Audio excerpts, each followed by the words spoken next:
এই বাদশাহ, তখন তার হাত দুটা কি হয়ে যায়, পাথর হয়ে যায়, একদম পাথর হয়ে যায়, নড়াচড়ার হয় না।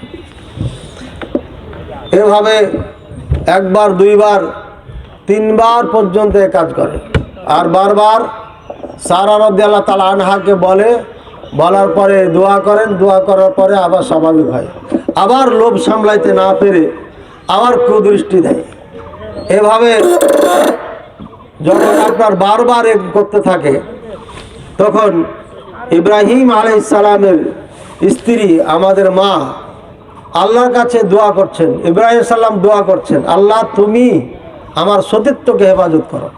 ইব্রাহিম আলাইহিস সালাম দোয়া করছেন, আল্লাহ এই পৃথিবীতে আমি আর সারা ছাড়া মুসলমান নাই, একমাত্র পবিত্র নারী যার ঘরে তুমি অগণিত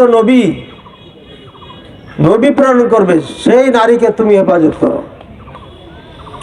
এইভাবে দোয়া দুইজনই করতেছেন আল্লাহর কাছে। সারা রাদিয়াল্লাহু তাআলা আনহা আল্লাহর নিকটে একদম মন দিয়ে একদম আল্লাহর ধ্যানে আছেন আর দোয়া করতেছেন, আল্লাহ এই জালেম বাদশা থেকে তুমি আমাকে হেফাজত করো। এক পর্যায়ে তাকে আল্লাহ তাআলা হেফাজত করেন, তার ধারে পাশে যেতে পারে না বাদশা। এরপরে সে চিন্তা করলো এটা সাধারণ কোনো নারী নয়, সুতরাং একে ধোঁকা দেওয়া সম্ভব নয়। সে ভুল স্বীকার করে ক্ষমা চায়, ইব্রাহিম আলাইহিস সালামের কাছে ক্ষমা চায় এবং হাজেরা রাদিয়াল্লাহু তাআলা আনহাকে গিফট স্বরূপ প্রদান করে। রাজদরবারের সব থেকে সুন্দরী একজন রমণী। আগে এরকম গিফটের নিয়ম ছিল, নারীদেরকে বিক্রি করা যেত, দাস দাসীর নিয়ম ছিল। বাজার থেকে বিক্রি হতো, ক্রয় করে নিয়ে আসতেন। ইউসুফ আলাইহিস সালামকে বিক্রি করা হয়েছিল মিশরে, আপনারা জানেন, এই প্রথা আগে ছিল।